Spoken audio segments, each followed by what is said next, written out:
Fernanda assinou os papéis do divórcio enquanto os sogros a humilhavam, chamando-a de interesseira e fracassada.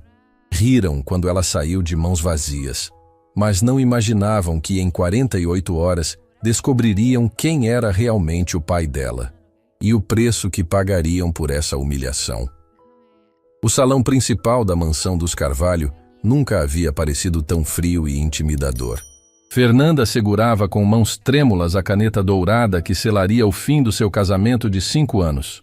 O documento estava ali, impecável sobre a mesa de mármore italiano, enquanto os olhares julgadores de Beatriz e Eduardo Carvalho perfuravam sua alma como facas afiadas. Finalmente chegamos ao fim dessa farsa, declarou Beatriz, a sogra de cabelos prateados perfeitamente penteados, ajustando as pérolas no pescoço com um sorriso venenoso. Sempre soube que você era uma oportunista que só queria o dinheiro da nossa família. Fernanda engoliu o nó na garganta, tentando manter a dignidade enquanto Eduardo, o sogro, balançava a cabeça com desprezo. 5 anos perdidos, murmurou ele, tamborilando os dedos na mesa. 5 anos assistindo você tentar se encaixar em um mundo que claramente não é seu lugar. Do outro lado da mesa, Ricardo, seu agora ex-marido, evitava o olhar dela completamente. O homem que um dia jurou amá-la para sempre agora parecia um estranho, concordando silenciosamente com cada palavra cruel dos pais. Fernanda sentiu o coração se despedaçar mais uma vez ao perceber que ele não faria nada para defendê-la, nem mesmo neste momento final. Por favor, tentou Ricardo fracamente, mas sua voz carecia de qualquer convicção real. Não precisamos tornar isso mais difícil do que já é. Difícil? Beatriz soltou uma risada amarga. A única coisa difícil foi ter que suportar essa menina durante todos esses anos, fingindo que ela pertencia à nossa família. Você realmente achou que conseguiria enganar a todos para sempre? Fernanda fechou os olhos por um momento, respirando fundo para não deixar as lágrimas caírem. Ela havia crescido em um bairro simples, filha de uma costureira trabalhadora. Quando conheceu Ricardo na universidade, nunca imaginou que o amor dele seria constantemente questionado por causa de sua origem humilde. Durante os primeiros meses de namoro, ele parecia fascinado por sua simplicidade e autenticidade, qualidades que agora se tornaram motivo de vergonha para ele. Eu nunca menti sobre quem eu era, disse Fernanda com a voz embargada, mas firme. Sempre fui honesta sobre minha família e minha origem. Honesta? Eduardo bateu o punho na mesa, fazendo os copos de cristal tremularem. Honesta seria ter ficado longe do nosso filho desde o início. Você sabia muito bem que não tinha nada a oferecer além de problemas e constrangimento social. As palavras atingiram Fernanda como socos no estômago. Durante anos, ela havia tentado se provar digna daquela família, trabalhando incansavelmente em sua carreira como professora, sempre educada e respeitosa, mesmo quando recebia comentários maldosos sobre suas roupas simples ou sua falta de conhecimento sobre vinhos caros e viagens internacionais. Lembra quando você apareceu naquele jantar importante com o ministro usando um vestido que claramente era de uma loja comum? Beatriz riu cruelmente, virando-se para Ricardo. A vergonha que passamos naquela noite. Todos perceberam que ela não pertencia àquele ambiente. Fernanda sentiu as bochechas queimarem de humilhação ao lembrar daquela noite terrível. Ela havia economizado durante meses para comprar um vestido decente, mas mesmo assim, não foi suficiente para atender aos padrões impossíveis daquela família. As outras esposas usavam joias que custavam mais que seu salário anual, e ela se sentiu como uma impostora durante toda a noite. E aquela vez que ela trouxe a mãe para o aniversário da vovó, continuou Eduardo, balançando a cabeça com nojo. Uma costureira simples tentando conversar com empresários e políticos. Foi constrangedor para todos os presentes. As lágrimas finalmente começaram a rolar pelo rosto de Fernanda. Sua mãe, Lúcia, era uma mulher trabalhadora e honesta que havia criado a filha sozinha com muito amor e sacrifício. Ver a lembrança da mãe sendo desrespeitada daquela forma era mais doloroso que qualquer ataque pessoal. Sua mãe sempre pareceu tão deslocada, acrescentou Beatriz com falsa piedade.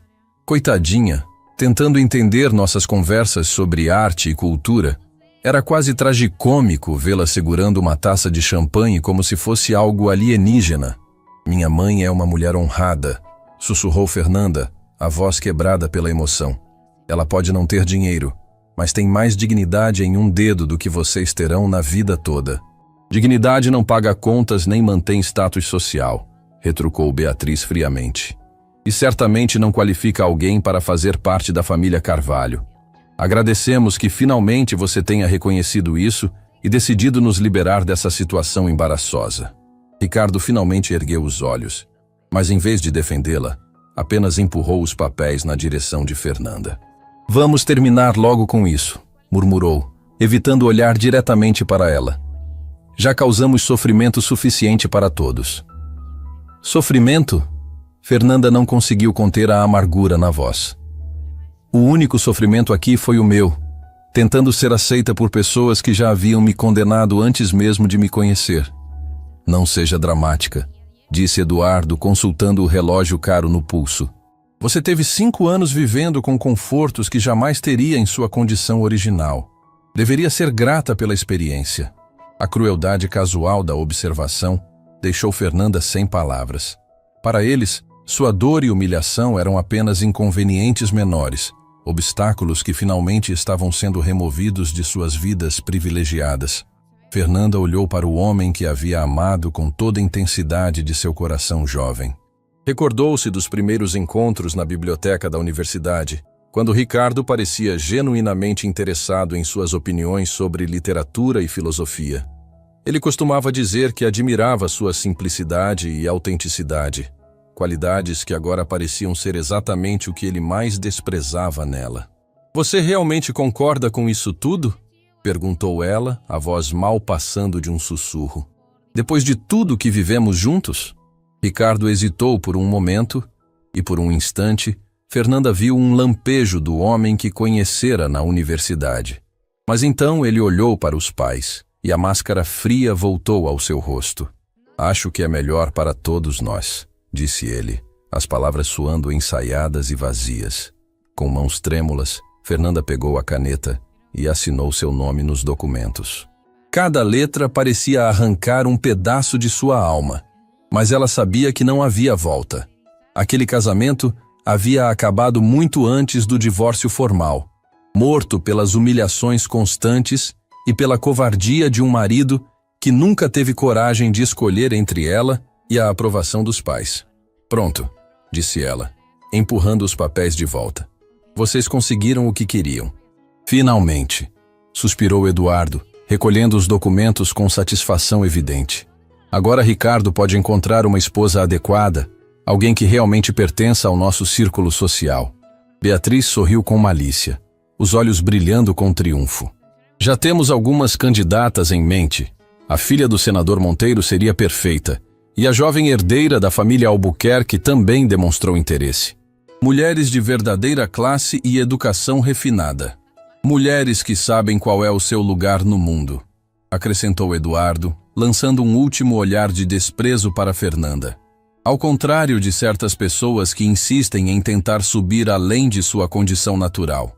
Fernanda sentiu uma última punhalada de dor ao perceber que eles já estavam planejando o futuro de Ricardo antes mesmo da tinta secar no papel do divórcio. Ela se levantou lentamente, pegou sua bolsa simples e caminhou em direção à porta, cada passo ecoando no silêncio pesado do salão. Fernanda, chamou Ricardo quando ela estava quase saindo. Ela se virou, esperando talvez uma última palavra de carinho ou ao menos um pedido de desculpas. Mas tudo que viu foram os olhos frios de um estranho. Deixe as chaves da casa na mesa da entrada, disse ele simplesmente. Sem dizer uma palavra, Fernanda tirou as chaves do bolso e as colocou sobre o móvel antigo na entrada da mansão. Aquelas chaves representavam 5 anos de tentativas frustradas de pertencer a um mundo que nunca a aceitaria verdadeiramente. Do lado de fora, a chuva começava a cair, como se o próprio céu compartilhasse de sua tristeza. Fernanda caminhou pela rua elegante, onde nunca se sentiu em casa, carregando apenas uma pequena mala com algumas roupas e a certeza de que precisava reconstruir sua vida do zero. Enquanto isso, dentro da mansão, os Carvalho comemoravam sua vitória, completamente alheios ao fato de que haviam acabado de cometer o maior erro de suas vidas. Eles não faziam ideia de quem realmente era Fernanda, nem das consequências que suas ações cruéis teriam em um futuro muito próximo. A tempestade que se aproximava seria muito maior do que aquela chuva que molhava as ruas naquela noite. E quando a verdade finalmente viesse à tona, os Carvalho descobririam que haviam subestimado gravemente a mulher que acabaram de expulsar de suas vidas. A chuva continuava caindo quando Fernanda chegou ao pequeno apartamento que havia alugado na periferia da cidade. O contraste era gritante. Das alamedas arborizadas e mansões imponentes do bairro nobre para um prédio simples de 3 andares, com paredes descascadas e escadas que rangiam a cada passo. Mas pela primeira vez em anos, ela sentia que estava em um lugar onde podia respirar sem julgamentos. O apartamento de 2 cômodos estava vazio, exceto por uma cama emprestada pela vizinha, uma mesa de plástico e 2 cadeiras que havia comprado em uma loja de segunda mão. Fernanda sentou-se na cama e finalmente permitiu que as lágrimas represadas durante a humilhação na mansão fluíssem livremente. Chorou pela juventude perdida, tentando agradar pessoas que nunca a respeitariam, pelos sonhos despedaçados e pela traição do homem que jurou amá-la. Durante a primeira semana, Fernanda mal conseguiu sair da cama. A depressão parecia uma nuvem pesada sobre sua cabeça. Até as tarefas mais simples pareciam montanhas intransponíveis. Ela revivia constantemente as palavras cruéis dos Carvalho, questionando-se se talvez eles estivessem certos sobre ela não pertencer àquele mundo. Foi a falta de dinheiro que finalmente a forçou a agir. Sua pequena economia havia se esgotado rapidamente com o aluguel e as despesas básicas. Durante o casamento, havia deixado o emprego como professora para se dedicar completamente ao papel de esposa. Uma decisão que agora se mostrava devastadora. Sua conta bancária estava quase vazia e o orgulho não pagaria o aluguel. Depois de dias reunindo coragem, Fernanda finalmente saiu do apartamento em busca de trabalho. Visitou várias escolas particulares, mas sempre recebia a mesma resposta educada. Vamos guardar seu currículo e entraremos em contato. Ela suspeitava que seu sobrenome anterior, Carvalho, estava prejudicando suas chances. A alta sociedade era um círculo pequeno, e as notícias sobre seu divórcio provavelmente já haviam se espalhado.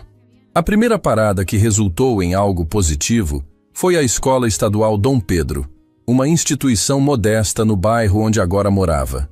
A diretora, uma senhora de meia-idade chamada Professora Helena, a recebeu com um sorriso caloroso que contrastava brutalmente com os olhares frios que havia se acostumado a receber. Suas referências são excelentes, disse Helena, folheando o currículo de Fernanda. Formada em letras pela Universidade Federal, especialização em literatura brasileira, experiência anterior comprovada. Mas me diga, por que uma pessoa com sua qualificação quer trabalhar aqui? Não vou mentir, o salário é baixo e os desafios são enormes. Fernanda respirou fundo, escolhendo suas palavras cuidadosamente, porque acredito que a educação pode transformar vidas, independentemente do local onde seja praticada. Na verdade, talvez seja aqui que ela seja mais necessária. Helena sorriu, reconhecendo a sinceridade nas palavras da candidata. Então, bem-vinda à nossa família. Você começará na próxima semana com as turmas do ensino médio noturno. São adolescentes trabalhadores, muitos com histórias difíceis, mas com uma sede de conhecimento que vai surpreendê-la. Os primeiros dias na escola foram desafiadores, mas de uma forma completamente diferente dos desafios que havia enfrentado na mansão dos Carvalho. Ali, os problemas eram reais e imediatos. Alunos que trabalhavam durante o dia e chegavam exaustos para as aulas noturnas, falta de recursos básicos, bibliotecas desatualizadas. Mas também havia algo que Fernanda não sentia há anos: propósito. Semanas depois, quando finalmente se sentiu estável o suficiente para lidar com mais emoções, Fernanda decidiu visitar sua mãe. Durante os últimos meses do casamento, havia evitado Lúcia por vergonha das constantes humilhações que sofria. Não conseguia suportar a ideia de ver a preocupação nos olhos da mãe, ou ter que admitir que talvez os Carvalho estivessem certos sobre ela não pertencer àquele mundo. Lúcia morava em uma casa simples no bairro onde Fernanda crescera. um local cheio de memórias carinhosas que agora pareciam um refúgio seguro. A casa pequena, com seu jardim de plantas medicinais e a máquina de costura antiga na sala, representava tudo que Fernanda havia tentado deixar para trás ao se casar com Ricardo. "Minha filha", disse Lúcia, abrindo os braços para recebê-la. A mulher de cabelos grisalhos e mãos calejadas pelo trabalho árduo na costura imediatamente percebeu que algo estava profundamente errado. "O que aconteceu? Você parece diferente, mais magra, com olheiras." Fernanda desabou nos braços da mãe, contando tudo sobre o divórcio, as humilhações constantes e a cruel indiferença de Ricardo. Lúcia ouvia em silêncio, acariciando os cabelos da filha como fazia quando ela era criança, e voltava da escola machucada por algum comentário maldoso dos colegas sobre crescer sem pai.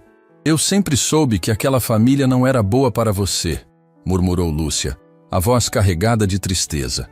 "Mas você parecia tão feliz no começo, tão apaixonada, que eu não tive coragem de falar nada." "Mamãe, talvez eles estivessem certos", confessou Fernanda, as lágrimas voltando a rolar. "Talvez eu realmente não pertencesse àquele mundo. Talvez eu tenha sido ingênua em acreditar que o amor seria suficiente." "Não diga isso."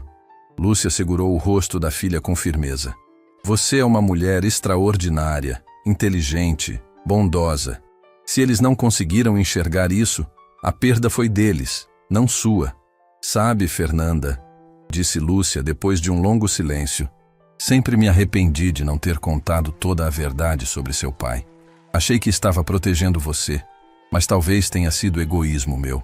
Fernanda ergueu a cabeça, surpresa pela menção repentina ao pai que sempre fora um mistério em sua vida. Durante toda a sua infância, Lúcia havia sido evasiva sobre o assunto, dizendo apenas que ele havia partido quando descobriu sobre a gravidez. "Mamãe, não precisa falar sobre isso agora. Sei que é doloroso para você." "Não, minha filha. Você tem direito de saber, especialmente agora que está passando por isso." Lúcia se levantou e foi até um baú antigo no canto da sala, de onde tirou uma caixa de sapatos amarelada pelo tempo. "Seu pai não era apenas um homem comum que me abandonou quando descobriu que eu estava grávida." Com mãos cuidadosas, Lúcia abriu a caixa, revelando fotografias, cartas e documentos que Fernanda nunca havia visto. Na primeira foto, sua mãe aparecia jovem e radiante ao lado de um homem alto, de porte elegante e olhos gentis que lembravam estranhamente os próprios olhos de Fernanda. "Ele se chamava Roberto Montenegro", continuou Lúcia, a voz carregada de emoção. "Era formado em engenharia, vinha de uma família tradicional, mas se apaixonou por uma costureira simples quando veio consertar umas máquinas na oficina onde eu trabalhava." Fernanda pegou uma das fotografias com mãos trêmulas. O homem na imagem irradiava confiança e determinação, vestindo um terno bem cortado e sorrindo abertamente para a câmera. "Por que vocês se separaram? Por que ele nunca procurou por mim? Porque ele morreu, minha filha", sussurrou Lúcia, as lágrimas rolando pelo rosto enrugado. "Morreu em um acidente de carro quando você tinha apenas 2 anos. Mas antes disso, durante o tempo que ficamos juntos, ele me contou sobre seus sonhos, seus projetos. Roberto não era apenas um engenheiro qualquer, Fernanda. Ele era visionário, falava sobre criar empresas, sobre mudar o mundo através da tecnologia." Fernanda folheou as cartas com caligrafia elegante, onde Roberto escrevia sobre seus planos de negócios, suas ideias inovadoras e, principalmente, sobre o amor que sentia por Lúcia e pela filha pequena. Em uma das cartas mais tocantes, ele escrevia sobre como queria dar à família uma vida digna e próspera, como trabalharia incansavelmente para garantir que sua filha tivesse todas as oportunidades que ele mesmo recebera. "Depois que ele morreu, a família dele praticamente me ignorou", continuou Lúcia, a voz embargada. "Eram pessoas importantes, ricas, e eu era apenas uma costureira com uma filha pequena. Eles ofereceram dinheiro para que eu desaparecesse com você, mas eu recusei. Queria criar você com dignidade, mesmo que fosse difícil. Mamãe, por que nunca me contou isso?" Fernanda apertou a mão da mãe, sentindo uma mistura de tristeza pela perda de um pai que nunca conhecera direito e raiva por ter crescido sem saber de sua verdadeira origem. "Porque tinha medo que você se sentisse rejeitada por eles, como eu me senti. E também porque Lúcia hesitou, olhando para uma carta específica no fundo da caixa. Porque Roberto deixou algo para você, algo que eu nunca soube como lidar. Lúcia pegou um envelope lacrado com o nome para minha filha Fernanda, escrito na caligrafia elegante de Roberto. Ele escreveu isso pouco antes do acidente. Disse que era para ser entregue quando você crescesse. Mas quando chegou a hora, você estava tão feliz na universidade, apaixonada pelo Ricardo, que eu não quis trazer tristeza para a sua vida. Com dedos trêmulos, Fernanda abriu o envelope e encontrou uma carta de várias páginas, além de alguns documentos que não conseguiu entender completamente. A carta começava com palavras carinhosas de um pai para uma filha, mas rapidamente evoluía para algo muito mais complexo. Minha querida Fernanda, lia ela em voz alta. Se você está lendo isso, significa que não pude estar presente para guiá-la pela vida como sonhava. Mas quero que saiba que você carrega em si, não apenas meu amor, mas também um legado que pode transformar não só sua vida, mas a vida de muitas outras pessoas.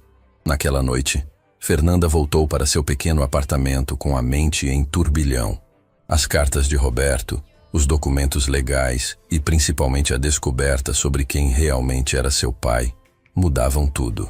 Pela primeira vez desde o divórcio, ela sentia que havia algo maior esperando por ela. Um propósito que ia além de sua dor pessoal. A manhã seguinte trouxe uma clareza que Fernanda não sentia há anos. Pela primeira vez desde o divórcio, acordou com um propósito definido. As cartas de Roberto ainda estavam espalhadas sobre a mesa de plástico, como peças de um quebra-cabeças que finalmente começava a fazer sentido. Ela sabia que precisava verificar a veracidade de tudo o que havia descoberto, mas uma parte dela já sentia que sua vida estava prestes a tomar uma direção completamente nova. A carta de Roberto mencionava um escritório de advocacia, Montenegro em Associados, que administraria qualquer herança deixada para ela. Uma rápida pesquisa na internet revelou que se tratava de um dos escritórios mais respeitados da cidade, especializado em direito empresarial e propriedade intelectual. O endereço ficava no centro financeiro, em um dos edifícios mais modernos da região. Fernanda escolheu sua roupa mais formal, um vestido azul marinho simples que havia usado em algumas das poucas ocasiões em que os Carvalho a levavam a eventos sociais. Ironicamente, era uma das peças que Beatriz havia criticado por ser inadequada para nosso círculo social. Agora, vestindo a mesma roupa, Fernanda se sentia mais poderosa e confiante do que jamais se sentira, usando os vestidos caros que Ricardo insistia em comprar para ela. O escritório Montenegro em Associados ocupava 3 andares inteiros do edifício empresarial central. O saguão de recepção era elegante, mas acolhedor, com móveis modernos e uma decoração que transmitia seriedade sem intimidar. Fernanda se aproximou da recepcionista, uma jovem simpática que a cumprimentou com um sorriso genuíno. Bom dia. Gostaria de falar com alguém sobre questões relacionadas a Roberto Montenegro, disse Fernanda, tentando manter a voz firme apesar dos nervos. Os olhos da recepcionista se iluminaram imediatamente. Claro, o senhor Dr. Augusto Montenegro está disponível. É sobre o fundo fiduciário da família? Fernanda assentiu, surpresa pela facilidade com que o assunto foi reconhecido. Minutos depois, estava sendo conduzida a uma sala espaçosa no último andar, onde um homem de aproximadamente 50 anos a aguardava atrás de uma mesa imponente. Dr. Augusto era alto, com cabelos grisalhos bem cuidados e olhos gentis que lembravam estranhamente os de Roberto nas fotografias. Fernanda Montenegro, disse ele, levantando-se para cumprimentá-la. Depois de todos esses anos, finalmente nos encontramos. Sou Augusto Montenegro, irmão mais novo de seu pai. A revelação atingiu Fernanda como um raio. Ela tinha um tio. Durante toda a vida pensara que não havia família paterna. E agora descobria que Roberto tinha um irmão que aparentemente havia estado esperando por este momento durante décadas. Tio Augusto, murmurou ela, a emoção tomando conta de sua voz. Eu não sabia. Mamãe nunca me contou que havia família. Sua mãe fez o que achou melhor na época, disse Augusto gentilmente, gesticulando para que ela se sentasse. Depois do acidente, nossa família não soube lidar bem com a situação. Nossos pais, seus avós, eram pessoas tradicionais que tinham dificuldade para aceitar o relacionamento de Roberto com Lúcia. Foi injusto e cruel, admito. Fernanda sentiu um misto de tristeza e raiva ao saber que havia perdido anos de convivência familiar por preconceitos que ecoavam exatamente o que vivenciara com os Carvalho. Por que vocês nunca me procuraram diretamente? Tentamos algumas vezes ao longo dos anos, explicou Augusto, abrindo uma pasta espessa sobre a mesa. Mas sua mãe sempre nos dispensava, e respeitamos a decisão dela. Entendíamos que ela estava protegendo você, especialmente depois do jeito como nossa família inicialmente reagiu à notícia da gravidez. Augusto folheou alguns documentos e encontrou uma fotografia onde Roberto aparecia mais jovem, rodeado por uma família numerosa. Seu pai era especial, Fernanda. Brilhante, visionário, mas principalmente bondoso. Ele falava sobre você constantemente durante os meses antes do acidente, sobre como queria criar um futuro melhor para sua filha. A carta mencionava patentes e um fundo fiduciário, disse Fernanda, tentando manter o foco nos aspectos práticos apesar da emoção. Isso realmente existe? O sorriso de Augusto se ampliou. Existe e muito mais do que Roberto imaginou quando criou. Seu pai registrou 17 patentes relacionadas a sistemas de comunicação digital e processamento de dados. Na época pareciam ideias avançadas demais, mas com o desenvolvimento da internet e dos smartphones, essas patentes se tornaram extremamente valiosas. Augusto abriu um laptop e mostrou uma série de planilhas e gráficos que deixaram Fernanda atônita. As empresas que usam essas tecnologias pagam royalties mensais que se acumularam durante todos esses anos. Além disso, a pequena empresa que Roberto fundou, a Tecnovision, cresceu exponencialmente sob administração profissional. Os números na tela eram difíceis de processar. Fernanda sempre pensara em termos de centenas, ou, no máximo, milhares de reais. Agora estava olhando para cifras que incluíam muitos zeros, valores que transformariam não apenas sua vida, mas a vida de centenas de outras pessoas. Quanto está disponível atualmente? Perguntou ela, a voz mal passando de um sussurro. O fundo fiduciário atual, incluindo investimentos, royalties acumulados e participações acionárias, soma exatamente 87 milhões de reais, respondeu Augusto calmamente, como se estivesse falando sobre o clima. E esse valor continua crescendo mensalmente devido aos royalties em curso. E Fernanda sentiu como se o chão tivesse desaparecido sob seus pés. 87 milhões de reais. Era um valor tão absurdo que sua mente mal conseguia processar. Durante anos havia se preocupado com contas de luz e supermercado, sendo humilhada por usar vestidos de loja comum. E o tempo todo possuía uma fortuna que faria até mesmo os Carvalho reconsiderarem seus conceitos sobre riqueza. Há condições para acessar esses recursos? Perguntou ela quando finalmente recuperou a capacidade de falar.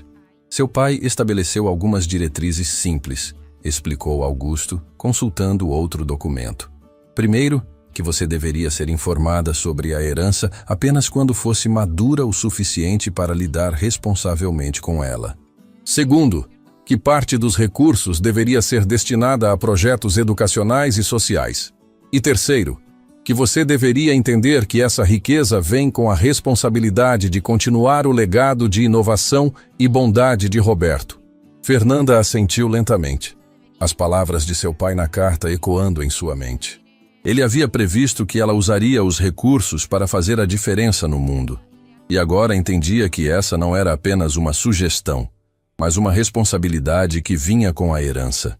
Existe algo mais que eu deveria saber sobre a situação financeira? Perguntou ela, pressentindo que havia mais revelações por vir. Augusto hesitou por um momento, depois pegou outro documento da pasta. Na verdade, sim. Devido ao crescimento dos royalties e investimentos estratégicos que Roberto fez antes de morrer, você se tornou acionista significativa de várias empresas de tecnologia. Uma delas que talvez seja interessante para você saber é a Carvalho Importações. O nome atingiu Fernanda como um soco no estômago. A empresa da família do meu ex-marido? Exatamente. Ironicamente, Roberto investiu na empresa décadas atrás, quando ela era apenas uma pequena importadora de equipamentos industriais. Com o tempo e os juros compostos, sua participação cresceu significativamente. Hoje você possui exatamente 35% das ações da empresa. Fernanda precisou se apoiar na mesa para não cair da cadeira. A ironia era tão absurda que quase parecia uma piada do destino. Os Carvalho, que a haviam expulsado de suas vidas por considerá-la uma interesseira pobre, descobririam que ela era literalmente uma das principais proprietárias de seu negócio familiar. "Eles sabem disso?" perguntou ela, a mente correndo para processar todas as implicações. "Ainda não", respondeu Augusto com um sorriso discreto. "As ações estão registradas em nome do Fundo Fiduciário Montenegro, então a conexão com você não é imediatamente óbvia para quem não está investigando especificamente. Mas agora que você acessou sua herança, essa informação se tornará pública através da auditoria fiscal obrigatória que acontece anualmente." "Quando será essa auditoria?" perguntou Fernanda, sentindo uma mistura de nervosismo e curiosidade sobre como os Carvalho reagiriam à descoberta. "Na próxima semana. O contador dele certamente notará a mudança na estrutura acionária e será obrigado a informar a família sobre a nova situação", explicou Augusto, observando as expressões conflitantes no rosto da sobrinha. Fernanda fechou os olhos, tentando organizar os pensamentos. Em questão de horas, havia descoberto que tinha um tio carinhoso, uma fortuna astronômica e participação acionária na empresa da família que a havia rejeitado. Era como se o universo estivesse reorganizando todas as peças de sua vida de uma forma completamente inesperada. "O que acontece agora?" perguntou ela, abrindo os olhos e encontrando o olhar compreensivo de Augusto. "Agora, minha querida sobrinha, você decide como quer usar esse legado", disse Augusto, a voz carregada de carinho. "Seu pai acreditava que você faria escolhas sábias, e eu compartilho dessa confiança. Mas antes de qualquer decisão financeira importante, que tal almoçarmos juntos? Tenho tantas histórias sobre Roberto para contar, e quero conhecer melhor a mulher extraordinária que você se tornou." Naquela tarde, Fernanda ouviu histórias sobre um pai que havia amado profundamente, sobre uma família que agora queria recuperar o tempo perdido, e sobre um legado que carregava tanto oportunidades quanto responsabilidades. Descobriu que tinha primos, tias e uma história familiar rica que havia sido privada de conhecer durante toda a sua vida. Augusto contou sobre como Roberto era brilhante, mas humilde, sempre preocupado em usar sua inteligência para ajudar outros. Ele dizia que a verdadeira medida de sucesso não era o dinheiro acumulado, mas quantas vidas você conseguia melhorar, lembrou Augusto com os olhos marejados. Enquanto caminhava de volta para casa, Fernanda pensou nos Carvalho e em como eles ficariam chocados ao descobrir a verdade. Mas, estranhamente, não sentia desejo de vingança. Sentia, isso sim, uma profunda gratidão por ter descoberto quem realmente era, e uma determinação crescente de honrar a memória de Roberto através de suas futuras ações. A vida estava prestes a mudar drasticamente, e dessa vez seria ela quem controlaria a narrativa. Mas primeiro, tinha uma escola para revolucionar e estudantes para inspirar. Os dias seguintes foram como viver em um sonho estranho, onde a realidade se misturava com possibilidades infinitas. Fernanda continuou dando aulas na Escola Estadual Dom Pedro, mas agora cada conversa com os alunos sobre superação e dignidade ganhava um peso diferente. Ela sabia que em breve poderia transformar não apenas sua própria vida, mas a vida de centenas de pessoas ao seu redor. Durante as noites, em seu pequeno apartamento, Fernanda planejava cuidadosamente seus próximos passos.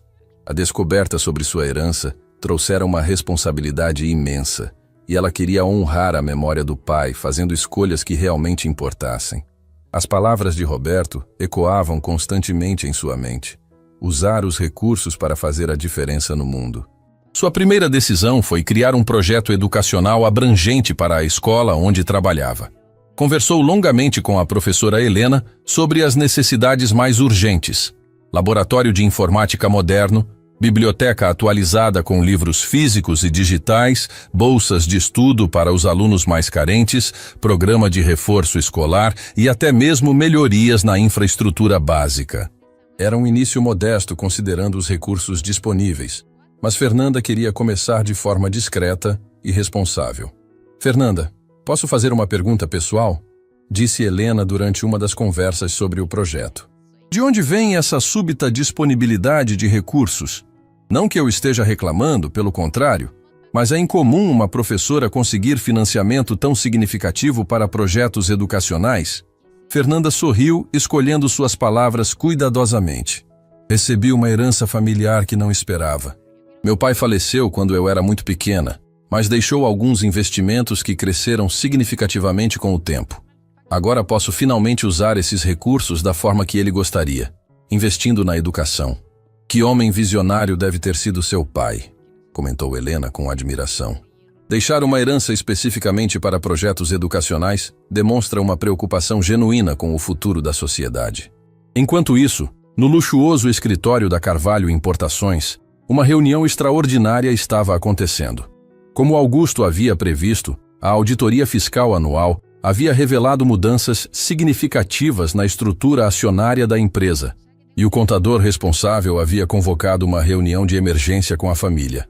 Eduardo Carvalho, patriarca da família, caminhava nervosamente pela sala enquanto o doutor Mateus Ribeiro, o advogado da família, e o contador Paulo Mendes explicavam uma situação que ninguém havia previsto. Como assim 35% das ações da empresa pertencem a um fundo fiduciário? Rugiu Eduardo, batendo o punho na mesa de mogno. Isso é impossível! Nossa família controla esta empresa há gerações! Dr. Ribeiro ajustou os óculos nervosamente. Senhor Carvalho, os documentos são absolutamente legítimos. Roberto Montenegro fez investimentos estratégicos na empresa durante os anos 80, quando vocês precisavam urgentemente de capital para a expansão internacional.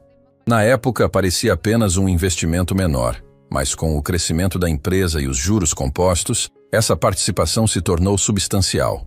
Paulo Mendes, o contador, abriu uma série de planilhas detalhadas. O investimento inicial foi de apenas R$200 mil, mas estava estruturado de forma muito inteligente, com cláusulas de crescimento proporcional aos lucros da empresa. Ao longo das décadas, essa participação cresceu exponencialmente.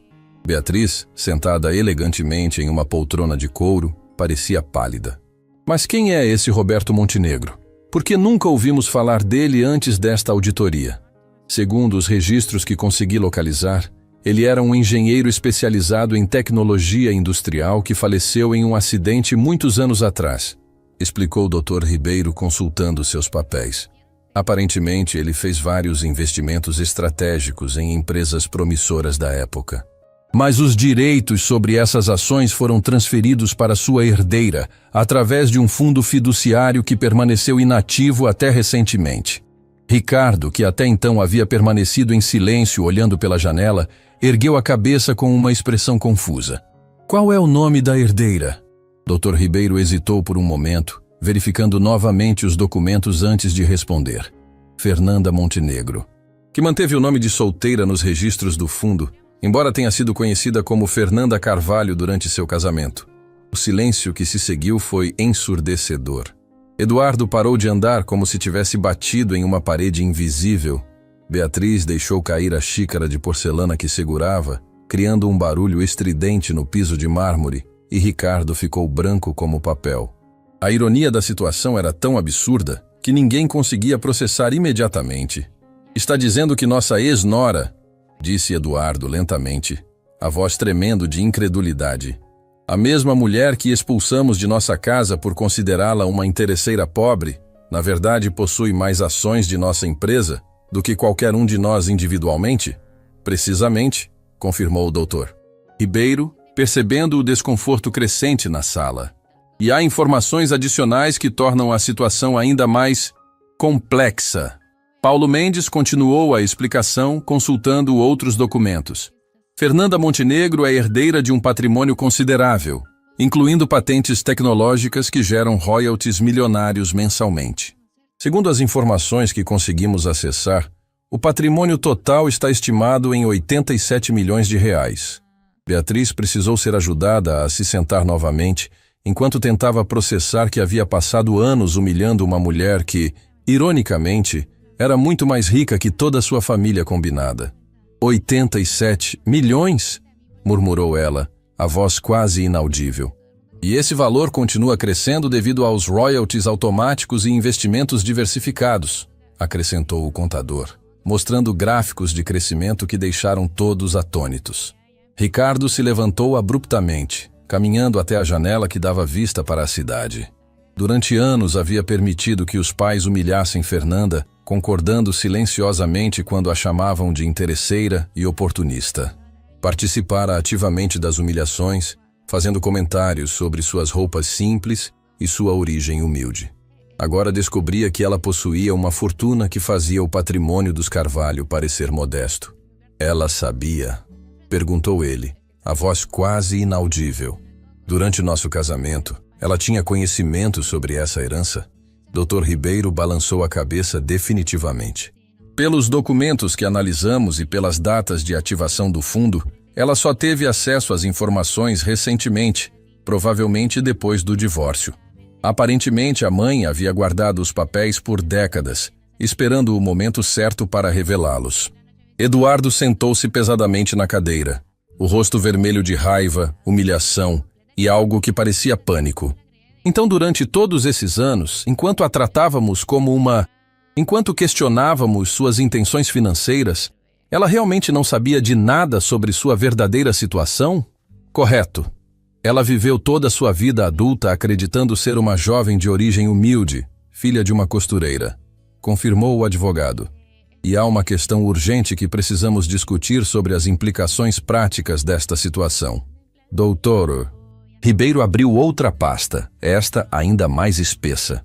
Como acionista com 35% de participação, Fernanda Montenegro tem poder de veto sobre decisões importantes da empresa.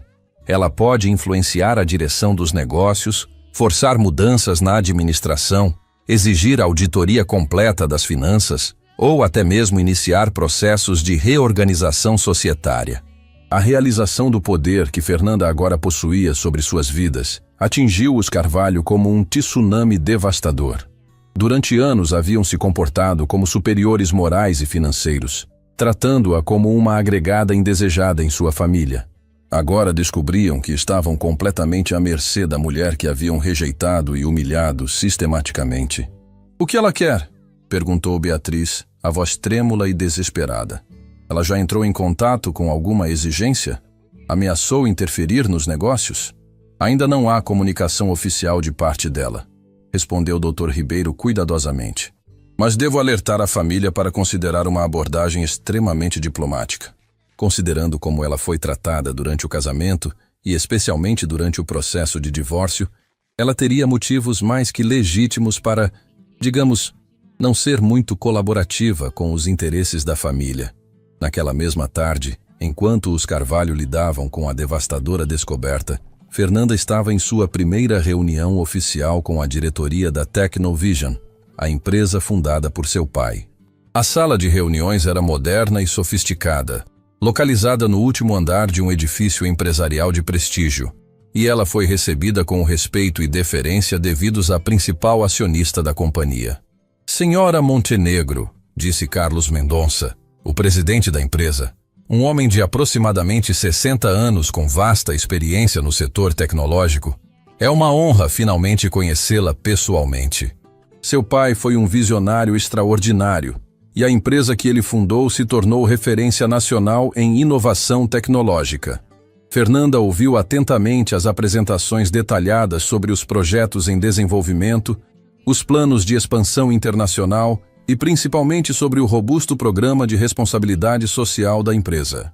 Ficou evidente que Roberto havia escolhido excepcionalmente bem as pessoas para administrar seu legado. Eram profissionais altamente competentes que compartilhavam sua visão de usar a tecnologia para melhorar a sociedade. "Gostaria de propor uma expansão significativa do programa educacional da empresa", disse Fernanda quando chegou sua vez de falar. "Quero criar um fundo específico para escolas públicas em situação de vulnerabilidade, oferecendo infraestrutura tecnológica completa, bolsas de estudo integrais, programas de capacitação para professores e apoio psicopedagógico para estudantes." Os olhos de Carlos se iluminaram com entusiasmo genuíno. É exatamente o tipo de iniciativa que seu pai apoiaria sem hesitação. "Que orçamento inicial está considerando para esse projeto ambicioso?" "Para começar, 5 milhões de reais anuais", respondeu Fernanda calmamente, observando as expressões de aprovação e admiração ao redor da mesa. E quero que o primeiro beneficiário seja a Escola Estadual Dom Pedro, onde trabalho atualmente como professora. Enquanto isso, no final da tarde, o telefone tocou no apartamento modesto onde Fernanda morava. Era Dr. Ribeiro, advogado dos Carvalho, falando com uma educação excessiva que tentava mascarar o desespero, solicitando uma reunião urgente para discutir questões empresariais de interesse mútuo que beneficiariam todas as partes envolvidas. Fernanda ouviu a solicitação com um sorriso discreto, mas satisfeito. Sabia exatamente o que havia acontecido. Os Carvalho finalmente descobriram quem ela realmente era. A ironia da situação não passou despercebida. As mesmas pessoas que a haviam rejeitado por considerá-la indigna de sua classe social, agora precisavam implorar humildemente por sua boa vontade e cooperação. Diga ao Dr. Ribeiro que aceito a reunião, respondeu ela com calma calculada. Mas será aqui na escola onde trabalho, durante meu horário de almoço. Se a família Carvalho realmente deseja conversar comigo, terá que vir ao meu ambiente e respeitar meus horários.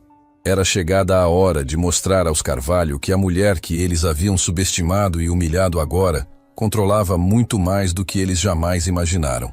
Mas ao contrário do que eles poderiam temer, Fernanda não planejava usar seu poder para vingança mesquinha. Tinha planos muito maiores e mais nobres para sua herança, planos que honrariam verdadeiramente a memória e os valores de Roberto Montenegro. A reunião seria extremamente interessante, mas desta vez seria ela quem ditaria os termos, o tom e as condições da conversa. A manhã da reunião amanheceu cinzenta, como se o próprio céu antecipasse a tensão que se aproximava. Fernanda chegou mais cedo à Escola Estadual Dom Pedro, preparando a sala de professores onde receberia os Carvalho. Escolheu aquele ambiente propositalmente. Uma sala simples, com móveis escolares básicos, cartazes educativos nas paredes e o cheiro característico de giz e livros que definia sua nova vida. Às 11h30 da manhã, um Mercedes-Benz preto estacionou em frente à escola. Fernanda observou da janela enquanto Eduardo, Beatriz e Ricardo saíam do veículo, claramente desconfortáveis com o ambiente. Outros carros de luxo também chegaram. Dr. Ribeiro em seu BMW, seguido por mais 2 advogados e um contador. Era uma comitiva impressionante para uma reunião com uma simples professora. Professora Helena recebeu os visitantes na entrada, mantendo a cortesia profissional apesar da óbvia diferença de classe social. A professora Fernanda os aguarda na sala de reuniões, disse ela, conduzindo o grupo pelos corredores da escola. Quando entraram na sala, Fernanda estava de pé ao lado da mesa, vestindo o mesmo tipo de roupa simples que os Carvalho sempre criticaram. Mas havia algo diferente em sua postura. Uma confiança serena que não existia durante o casamento. Ela não se levantou para cumprimentá-los, apenas acenou para que se sentassem nas cadeiras escolares desconfortáveis. Obrigada por virem ao meu local de trabalho, disse Fernanda calmamente, observando como Beatriz franzira o nariz ao sentar na cadeira de plástico. Imagino que tenham descoberto algumas informações interessantes recentemente. Eduardo pigarreou, claramente lutando para encontrar as palavras certas. Durante décadas havia comandado reuniões de negócios, intimidado concorrentes e dominado conversas. Mas ali, naquela sala modesta, diante da mulher que havia desprezado, sentia-se completamente desarmado. Fernanda, começou ele forçando um tom respeitoso. Gostaríamos de esclarecer alguns mal-entendidos sobre sua situação financeira. Mal-entendidos? Fernanda inclinou a cabeça, um sorriso quase imperceptível nos lábios. Que tipo de mal-entendidos, Eduardo? O uso do primeiro nome, sem o formal Sr. Carvalho que ela sempre usara, não passou despercebido. Era uma demonstração sutil de que a dinâmica de poder havia mudado completamente. Beatriz se mexeu desconfortavelmente na cadeira. Querida, se soubéssemos sobre sua herança familiar, tudo teria sido diferente. Houve um grande equívoco da nossa parte. Equívoco. Fernanda repetiu a palavra lentamente, saboreando-a. Vocês me chamaram de interesseira, oportunista. Disseram que eu era indigna da família Carvalho. Beatriz chegou a dizer que minha mãe era constrangedora por ser uma simples costureira. Isso foi um equívoco? O silêncio que se seguiu foi constrangedor. Dr. Ribeiro tentou intervir diplomaticamente. Senhora Montenegro, Entendemos que houve palavras infelizes no passado, mas agora que conhecemos a verdadeira situação, gostaríamos de estabelecer um diálogo construtivo. Verdadeira situação? Fernanda se levantou, caminhando até a janela que dava vista para o pátio da escola, onde crianças brincavam durante o recreio. A verdadeira situação é que vocês me julgaram exclusivamente por minha aparente condição financeira. Nunca questionaram meu caráter, meus valores ou meu amor por Ricardo. Apenas decidiram que eu não era suficientemente rica para fazer parte da família. Ricardo, que havia permanecido em silêncio desde a chegada, finalmente falou. Fernanda, Nós erramos. Posso admitir isso agora. Ela se virou para encará-lo, e por um momento os outros presentes na sala desapareceram. Você errou, Ricardo? Ou você finalmente descobriu que eu valho 87 milhões de reais? A pergunta cortou como uma lâmina. Ricardo abaixou os olhos, incapaz de responder. Deixe-me contar uma história, continuou Fernanda, voltando a se sentar. Durante nosso casamento, sua mãe disse que eu deveria ser grata por ter experimentado um estilo de vida acima da minha condição. Seu pai sugeriu que eu era uma oportunista tentando subir na vida através do casamento. E você, Ricardo, nunca me defendeu. Nenhuma vez. Eduardo tentou retomar o controle da conversa. Fernanda, entendemos sua mágoa, mas agora precisamos pensar no futuro. Você possui uma participação significativa em nossa empresa. 35%. Ela o interrompeu. Para ser exata. Sim, e isso nos torna parceiros de negócios, continuou Eduardo, forçando um sorriso. Acreditamos que podemos trabalhar juntos para o benefício mútuo. Fernanda riu, um som que ecoou estranhamente na sala tensa. Parceiros? Vocês querem ser meus parceiros agora? Dr. Ribeiro abriu uma pasta com documentos. Preparamos algumas propostas que podem interessá-la. Primeiro, uma oferta de compra de suas ações por um valor substancial acima do preço de mercado.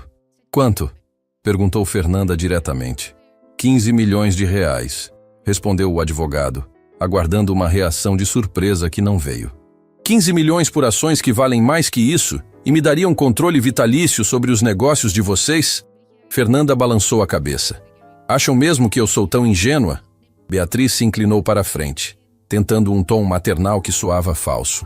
Querida, sabemos que você sempre foi uma pessoa bondosa. Não acreditamos que queira prejudicar a empresa ou nossa família. Prejudicar? Fernanda franziu as sobrancelhas.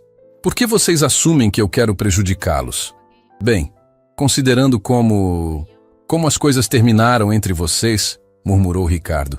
Seria compreensível se você guardasse ressentimentos. Fernanda se levantou novamente, desta vez caminhando em direção a uma estante com livros didáticos. Vocês realmente não me conhecem, não é mesmo? Nem depois de 5 anos de convivência. Ela pegou um livro de literatura e o folheou casualmente. Sabem o que descobri trabalhando aqui?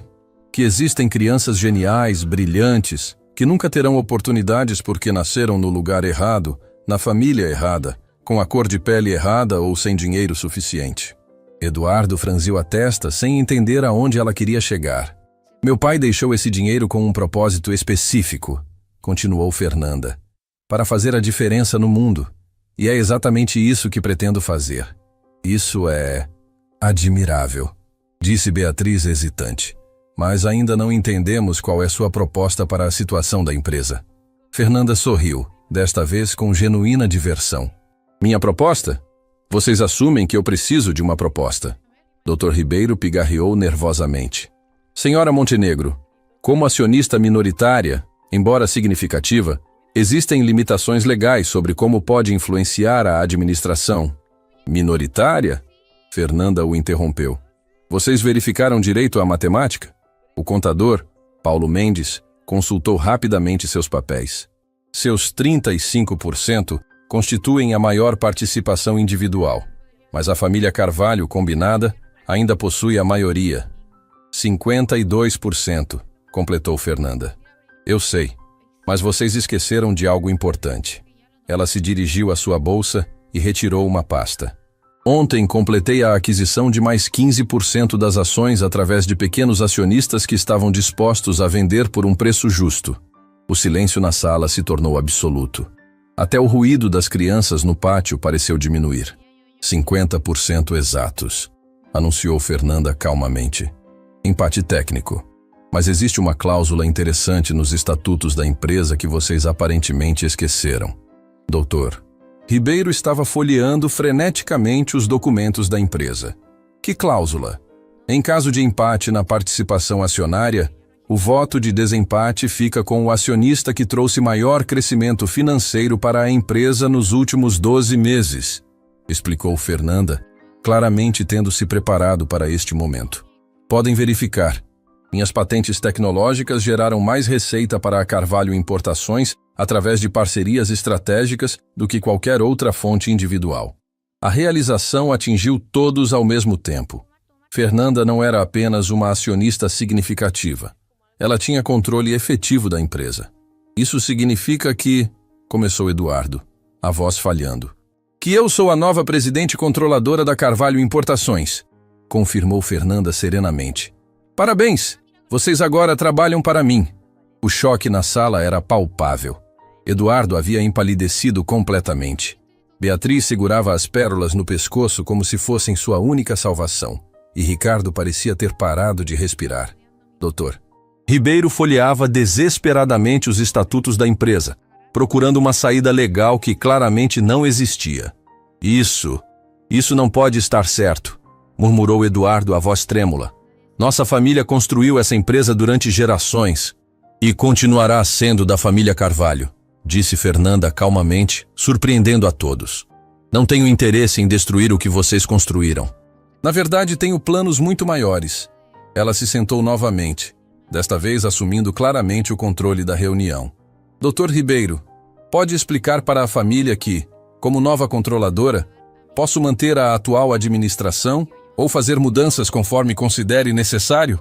O advogado assentiu relutantemente. Tecnicamente, sim. A senhora tem poder para substituir a diretoria, alterar políticas operacionais, redirecionar investimentos. Fernanda, interrompeu Ricardo, finalmente encontrando a voz. O que você quer de nós?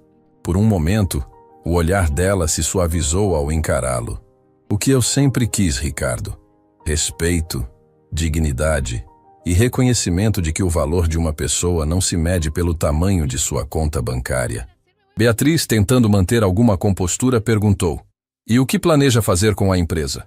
Fernanda abriu sua pasta e retirou um documento detalhado. A Carvalho Importações será transformada na maior empresa de responsabilidade social do país. Vamos criar um fundo educacional que oferecerá bolsas integrais para jovens de baixa renda. Construiremos escolas em comunidades carentes. Desenvolveremos programas de capacitação profissional. Eduardo franziu a testa. Isso vai custar milhões. 20% dos lucros anuais serão destinados a projetos sociais. Continuou Fernanda imperturbável. E antes que questionem a viabilidade, meus consultores financeiros confirmaram que isso não apenas é sustentável, mas aumentará o valor da empresa através de benefícios fiscais e responsabilidade corporativa. Dr. Ribeiro examinava os documentos com crescente surpresa. Este plano está extraordinariamente bem estruturado. Meu pai me ensinou que riqueza sem propósito é apenas números vazios, explicou Fernanda. A empresa continuará lucrativa, mas agora também será uma força de transformação social. Ricardo se inclinou para a frente.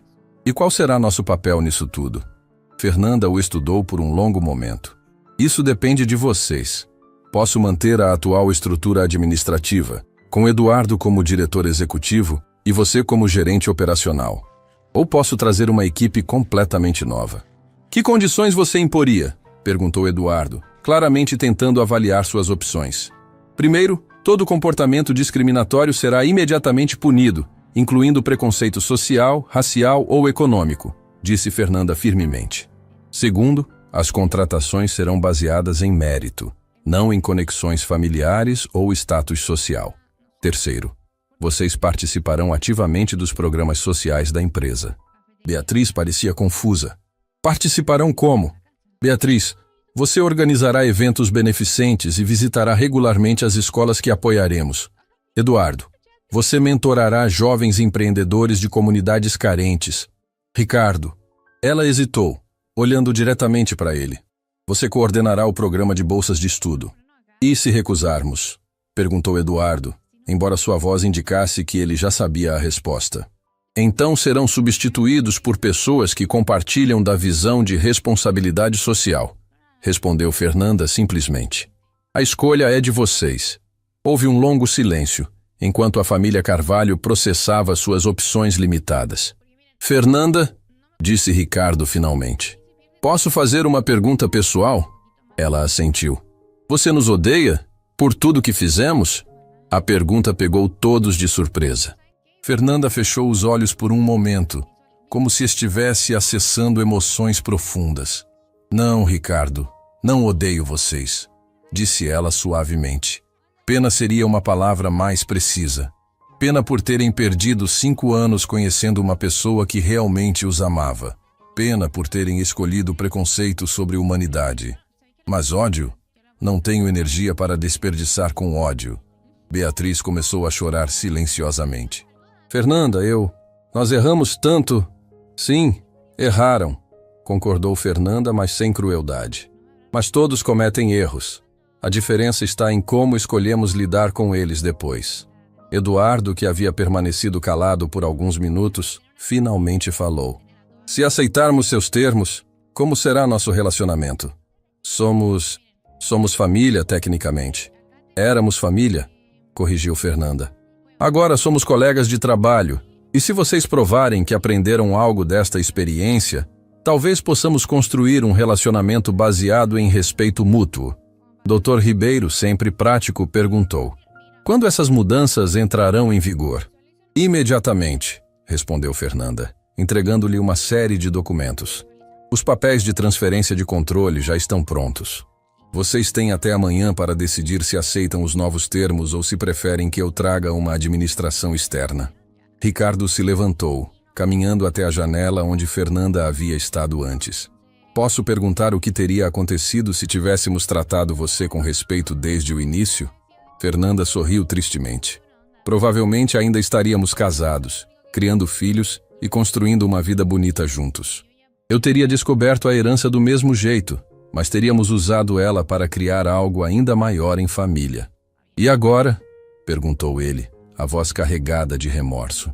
Agora vocês têm a chance de aprender que dignidade e bondade valem mais que dinheiro. Se aproveitarem essa oportunidade, talvez descobrirão que ajudar outros pode ser mais gratificante que qualquer lucro financeiro. Beatriz se levantou e, surpreendentemente, se aproximou de Fernanda.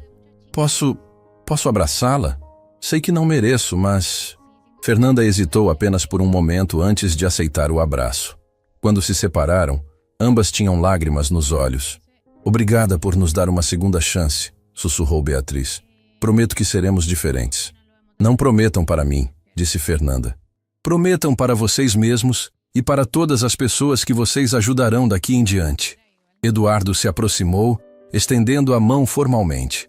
Senhora Montenegro, aceito seus termos e peço desculpas pelo homem que fui. Fernanda apertou sua mão firmemente. Aceitas as desculpas, Eduardo. Mas lembre-se, ações falam mais alto que palavras. Quando todos os documentos foram assinados e a reunião se encerrou, Ricardo permaneceu na sala enquanto os outros saíam. Fernanda, disse ele quando ficaram sozinhos, existe alguma possibilidade de recomeçarmos? Como pessoas diferentes. Ela o estudou por um longo momento. Ricardo, você não se apaixonou por mim. Você se apaixonou pela ideia de se rebelar contra seus pais. Quando a pressão ficou forte demais, você escolheu a aprovação deles sobre nosso amor. Mas agora você descobriu que eu sou rica. Ela o interrompeu gentilmente. Isso não muda quem você é por dentro. Ricardo baixou a cabeça. Então não há esperança para nós? A esperança está em você se tornar o homem que eu pensei que fosse quando nos conhecemos, disse Fernanda pegando sua bolsa. Quando aprender a valorizar as pessoas pelo que elas são, não pelo que possuem, talvez encontre uma mulher que o ame de verdade. Ela caminhou em direção à porta, depois se virou uma última vez. E Ricardo, trate-a melhor do que me tratou. Meses depois, a transformação era visível. A Escola Estadual Dom Pedro havia se tornado um modelo nacional de educação pública, com recursos de última geração e professores capacitados. Fernanda continuava dando aulas, agora em uma escola que ela própria havia revolucionado. A Carvalho Importações tornou-se referência em responsabilidade social. E, ironicamente, seus lucros aumentaram devido ao reconhecimento público e parcerias estratégicas. Eduardo descobriu uma paixão inesperada por mentoria. Beatriz se tornou uma das principais organizadoras de eventos beneficentes da cidade. E Ricardo, lentamente, aprendeu a valorizar pessoas por suas qualidades humanas. Em uma tarde de sexta-feira, Fernanda estava em seu escritório na empresa, um espaço modesto que escolhera propositalmente, quando recebeu uma ligação de tio Augusto. Fernanda, tenho uma notícia que seu pai ficaria orgulhoso de saber, disse ele, a voz calorosa. A fundação educacional que você criou acaba de ser reconhecida pela Unesco como projeto modelo para outros países. Fernanda sorriu, olhando pela janela para a cidade que ajudava a transformar. Papai sempre disse que a verdadeira riqueza está em quantas vidas conseguimos melhorar. E você melhorou milhares, minha querida. Milhares. Quando desligou o telefone, Fernanda pegou a fotografia de Roberto que mantinha na mesa. Obrigada, pai, por me ensinar que dignidade não se compra, se conquista, e que a maior vingança contra o preconceito é provar que a bondade sempre vence. Do lado de fora, alunos da escola brincavam no pátio renovado, crianças que agora tinham oportunidades reais de mudar suas próprias vidas. E em algum lugar da cidade, a família Carvalho aprendia, dia após dia, que respeitar as pessoas era muito mais gratificante que julgá-las. A humilhação havia se transformado em redenção, e a redenção em esperança para milhares de outras pessoas.